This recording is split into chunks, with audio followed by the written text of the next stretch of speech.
Hello and welcome to this video on recession risks.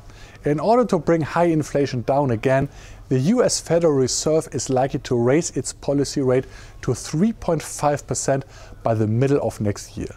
Such braking maneuvers dampen interest rate sensitive demand components such as investment and have led to recessions in 3 out of 4 cases in the US.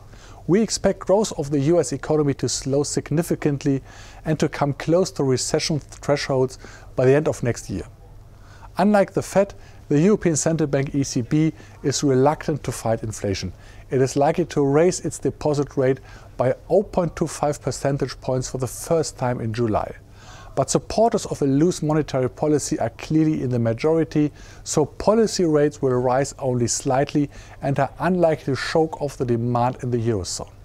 For the time being, demand in the Eurozone is likely to remain very stable. But companies will continue to lack intermediate goods because China is sticking to its zero-corona policy. As a result, companies in the Eurozone will still not be able to fully meet demand. GDP is determined by the supply of intermediate goods and not so much by demand. It is important to distinguish between demand-induced recessions and supply-induced problems.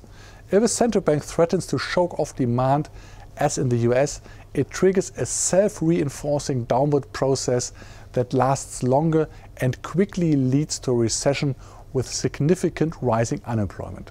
Supply-induced problems such as material shortages can also cause GDP to fall, but the economy recovers quickly when there is more material again.